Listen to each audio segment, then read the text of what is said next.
আজকে সকালবেলায় আমার ঘুম ভেঙেছিল একটা শোক সংবাদ শুনে। আমাদের সবার প্রিয় ফারুক ভাইয়া ইন্তেকাল করেছেন। ইতালি থেকে আসা একটি ফোন কলের মাধ্যমে এটা আমি জানতে পারি।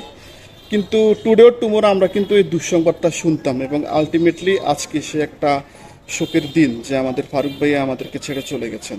কিন্তু ওনার যে এই বিরল রোগটা, এখান থেকে নিজেকে সারভাইভ রাখা, নিজেকে সংযত রাখা বা রিকভার করা, এটা একেবারে দুষ্প্রাপ্য ছিল, এবং তিনি যতদিন বেঁচে ছিলেন এটা ছিল ভীষণ যন্ত্রণাদায়ক। আর ফারুক ভাইয়া ছিলেন মূলত আমার গৃহশিক্ষক।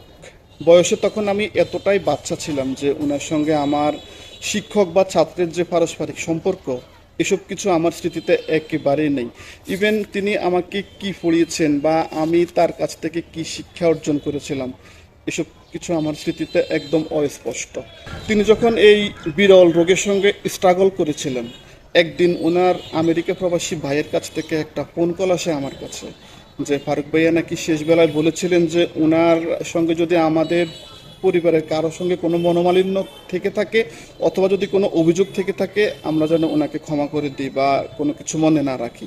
কিন্তু না, আসলে ফারুক ভাইয়ের সঙ্গে আমাদের কোনো কিছু হয়নি, যদিও আমার স্মৃতিতে এগুলো নেই। কিন্তু আমি পরবর্তীতে আমার আম্মা, দাদি, আব্বা এদের কাছ থেকে শুনেছিলাম যে উনি ভীষণ পোলাইট ছিলেন, অত্যন্ত মার্জিত মানুষ ছিলেন।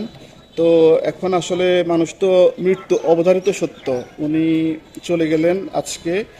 এবং বলা আসলে একটাই কথা বলবো, যে সৃষ্টিকর্তা ওনাকে ভালো রাখুন এবং অবশ্যই জান্নাতবাসী করুন।